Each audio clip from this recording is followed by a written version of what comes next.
น่าแซ่บพอดีหิวเป็นอยู่เด้อบ่ใหม่เนาะคิดว่าหยันสิใหม่ตอนนอนรับอยู่นะประมาณโลนึงบ่ประมาณน่าจะหดโอ้ลูก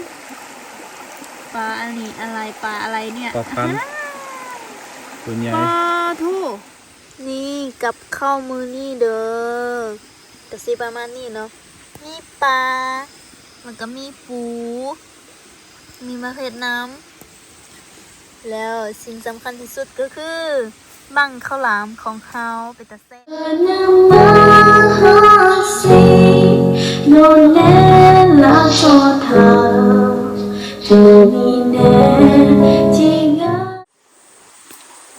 สบายดีทุกคนยินดีต้อนรับทุกคนเข้าสู่ซ่องอาคายามี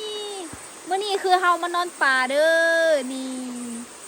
นอนเต้นกันมานอนป่าหน้าหนาวเนาะเพราะว่าช่วงนี้คือนั่นแหละอากาศหนาวแห้งแล้วก็เฮาสิมาเปลี่ยนบรรยากาศนอนอยู่ป่ากันเนาะทุกคนและถามมานอนป่าแล้วเขาต้องได้หากินเองเพราะว่าเฮาบ่ได้เตรียมมีหยังมาเลยมีแต่เตรียมข้าวสารแล้วก็เตรียมอุปกรณ์การหาปลาเนาะแล้วก็เฮาสิไปหาปลากินกันเนาะทุกคนตอนนี้คือเฮาสิไปจับปลากันไป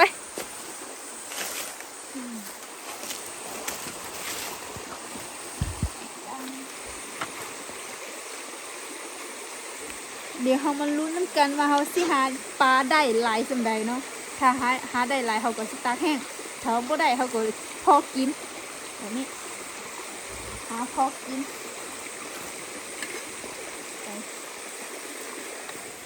โอ้ก็จะไม่ยังโอ้ปูกันมือตัวใหญ่เด้อว้าวใหญ่ลึกยังเดี๋ยวเขาสิได้อัพที่นี่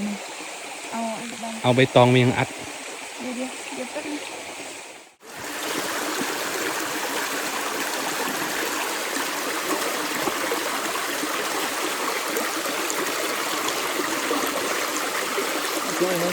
โอเค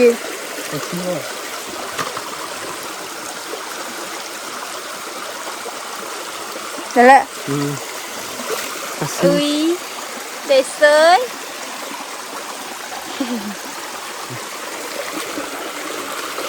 เป็นได้ครูคือกำลังเป็นมือไม้อะไรก็ต้องค่อยๆเฮียนหูทึกดาไปหลายครั้งแล้วนี่ปูเป็นนะปูเป็นส่วนไรบ่ได้อันนั้นข่อยบ่ได้จับเองนะมีแต่ข้าน้อยหานี่หอยเขามาลองหอยเล็กจานเขามาลองหาเบิ้งวันนี้บัดลองหาเบิ้งแถวๆแล้วก็แบบบ่เห็นน่ะยากจ้าเหนียวตาไล่บ่คือเป็นมือกล้องอ่ะนี่ไม่ยังไม่ยังเห็นบ่นี่นะพี่นะพี่นี่นะนี่เบิ้งไฟใส่แม่เบิ้งไฟใส่แม่ไม่ใส่โอ้กดน้องกดตรงที่ตัวโอ้ยไอ้ยังเบิ้งกุ้งน้อยอ๋อกุ้งอันนี้กินสดได้เลยบ่โอ้กินลมกินไว้เค็มเลยบ่กินก็บ่เค็มกุ้งเต้นพี่เอาใส่นี่เดี๋ยวมันสิเต้นออกเอาลูกสลัดนี่มาเบิ้งโอเคได้เก่งตัวแรก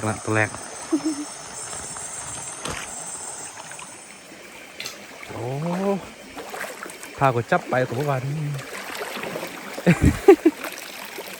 ได้ปะบ่ได้ฮะเดี๋ยวตรงกี่บ่ได้โต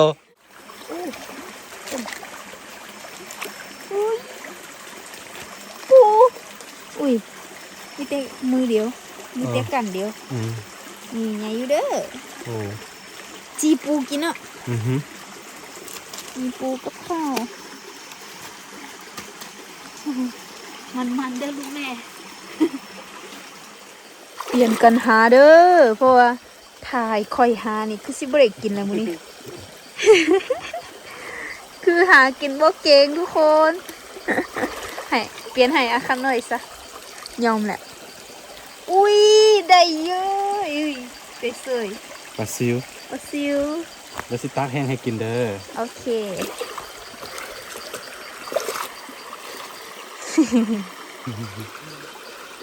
นี่มันก็มีมันนะ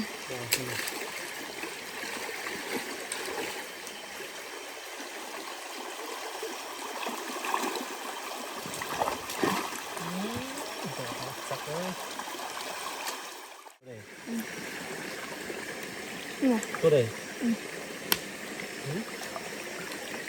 เนี่ย นี่ปลาที่แซ่บที่สุดแล้ว อุ้ยปลาพัน กับพาน ปลาที่อร่อยที่สุด ในห้วยนี้ เก่งเซ้ย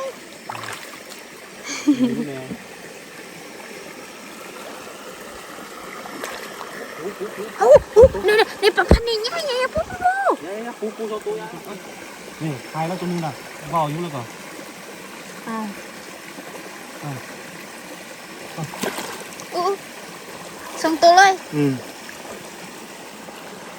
โอ้โห ได้สองตัวเลยนะจ๊ะ นี่ อุ๊ย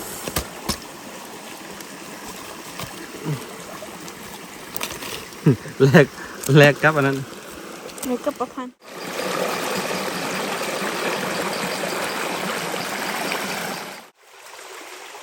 ปู ฮะ ปูโอ้เจ้าพ่อปู ว้าว เจ้าพ่อปู ขึ้นใหญ่แท้ เจ้าพ่อปู โอ้เนาะ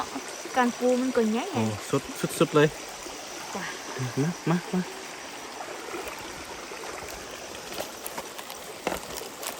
เอ้ยก็ต้องเอามุนมาเอาแต่โอ้เจ้าพ่อปู เรียนมันสิออกเมนเลย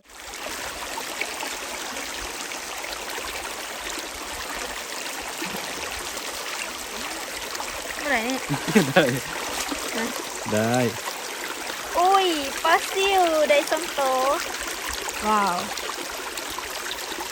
แซ่บเด้อ จัดจริง อู้ปู ปูมหายักษ์เจ้าพ่อปู ทำไมใหญ่จัง หน้าหนาวแบบนี้เป็นตาแซ่บชุดอ้าว หน้าหนาว ตุย ดี พี่ดีงาม ดีงามได้มันจะมีความมัน นี่ ๆเนาะ เก่าแก่สุด โอ้ เจ้าพ่อปู โอ้ใหญ่ซ้ำหน้าไอ้เหรอ สำนาให้ไม่ต้องพดอันนี้นี่ผู้จุดเต้าวโซนะครับมีตู้นี่ ก็ต้องให้ออกมาเด้อเดี๋ยวมันสิกัด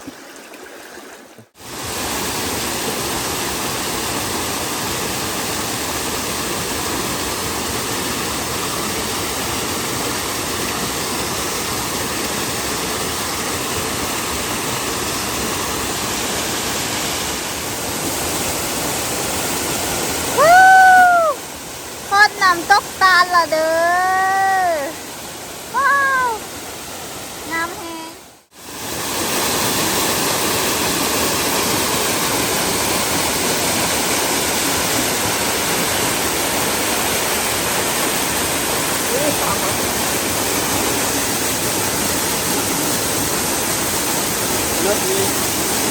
ขึ้นไปเท่าไหร่บ่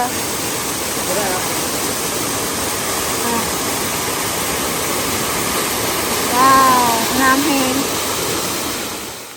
ตอนนี้คือเราขาปลามาฮอดน้ำก็ตาแล้วเด้องามแฮงน้ำกำลังไหลดีทุกผู้ว่าที่ได้ยินบ่ ยวงเบิ้งใส่เบิ้งเออ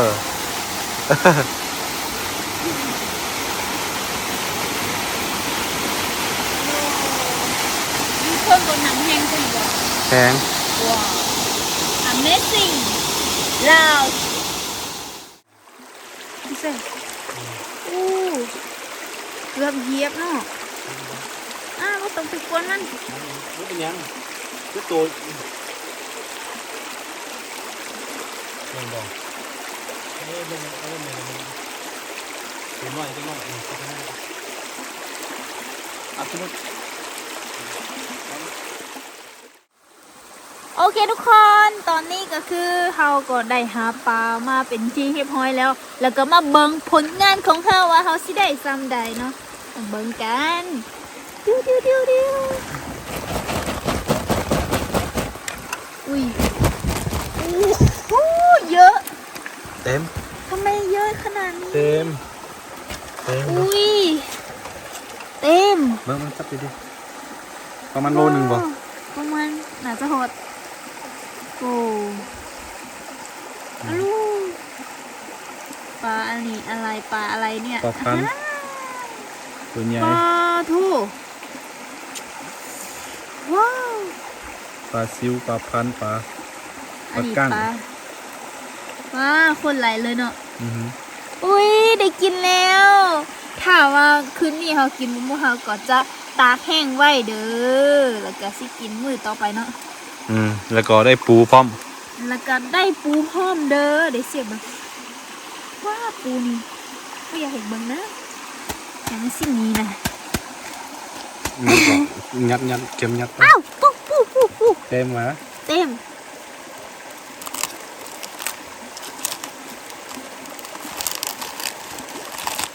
มันดึงเข้าไปหมดเอง บุ้มแน่นบุ้มแน่นๆนี่มันดึงหมดแล้ว อุ้ยเนี่ย โอ้เห็นแล้ว ฮู้เยอะอยู่ นี่ทุกคนนั่นนี่จะเป็นปลาของเราเด้อ นี่เราจะเลือกแต่ปลาตัวที่แซ่บๆใหญ่ๆกว่านะเอามาปิ้งเนาะ เหลืองอะไรครับ นี่เรือนั่นคือเอาไว้ตากแห้งแล้วก็สิเอากลับบ้านเนาะ แล้วคืนนี้คือเขาสิกินง่ายๆปิ้งซองหิ่งซองใหม่ก็พอ นี่ อร่อยเด้อป้า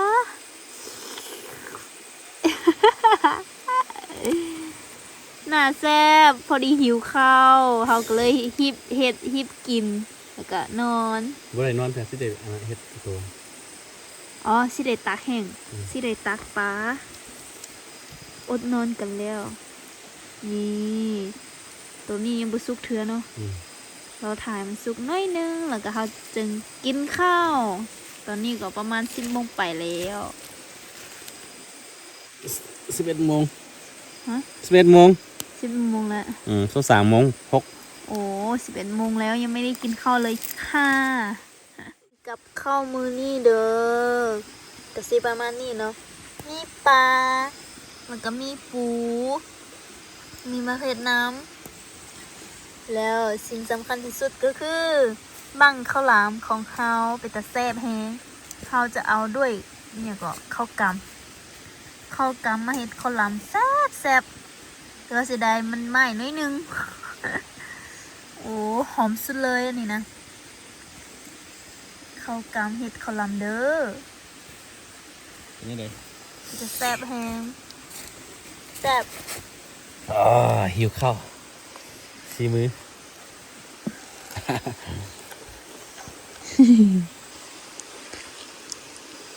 กินข้าวตอนดึก 12 โมงอย่างเนาะ กินข้าวอิ่มแล้วเนี่ยสิได้ย่างปลาอีกตักปลาเนาะ ให้มันตากแห้งๆ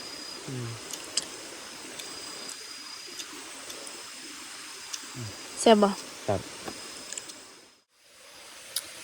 ตอนนี้เราก็กินข้าวเป็นที่เรียบร้อยแล้วแล้วก็เกียมสิเขานอนกัน เพียงไฟแป๊บนึง แต่ว่าผิงไฟแป๊บนึงเพราะว่าตอนนี้ หนาว คือหนาวแห้งหนาว เกิน กินข้าวอิ่มแล้วก็เพียงไฟ กำลัง ไฟเขาพูดได้ใจสุดเบิ้งสักครู่ นี่ไฟเฮาคือได้ใจสุดเล เนาะ ย เขาไปเก็บเอาไฟฟืนตีไหลมันมาตามน้ำนะตู้สามสิเอา กินลูกดีสุดเนาะโอ้30เอาคือหลังจากกินข้าวแล้วก็หนาวแห้งนะเนาะ คือตอนแรกว่าเขาซีย่างปลา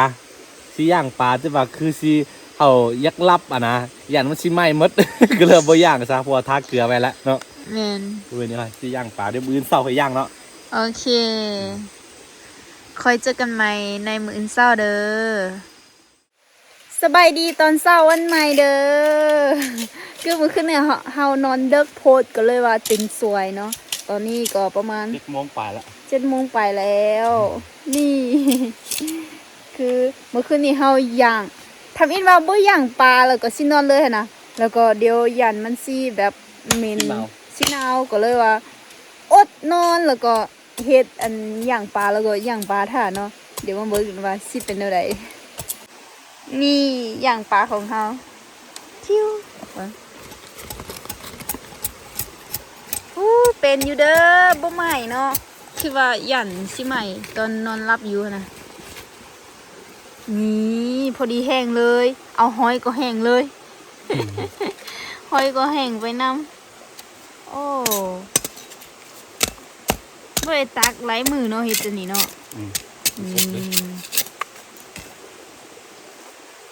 แบบนี้เลยมีกบมีปลามีปลาซิวตาแห้งแล้วก็กลายเป็นได้เดียวเนาะโอ้มันขึ้นนี่หลายแห้งได้นี่นี่ตอนนี้คือเฮาสิดังไฟแล้วก็สิกินข้าวอยู่นี่อีกคับหนึงแล้วก็เฮาจึงกลับเฮือนเนาะตอนนี้อาคาเนยกำลังดังไฟสิอย่างจะรอบกินกันตัวหนู ได้ตัวนึงมาตัวนู้มาเนาะ1 โตไฟของเฮา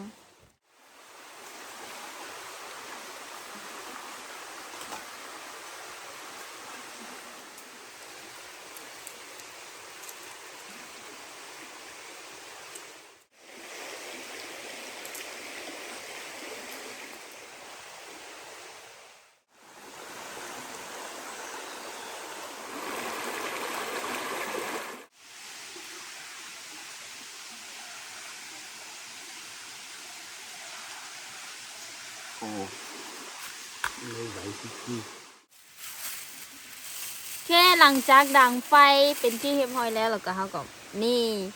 มามกปลากินเด้ออันนี้จะเป็นปลามื้อคืนตากแห้งไว้นี่มกกินได้แล้วก็เฮาไปเก็บผักกูดมาเนาะเฮาสิมกใส่กับผักกูดนี่แซ่บๆกินกันเดี๋ยวนี้เฮาสิหั่นตัวนี้ใส่ก่อนอันนี้จะเป็นปลาแห้งว้าวอร่อย เป็นยังไงเมื่อคืนนอนพี่หนาวแห้งหนาวแท้นะว่าน้ำหมอกเนาะดีได้เขามีอันนี้แพ้นี่หนาวสุดๆนี่ฮอตฤดูหนาวแล้วเดี๋ยวอีก2-3 เดือนก่อนที่หนาวให้แห้งอีกเนาะตอนนี้เฮาสิมกปลากันก่อน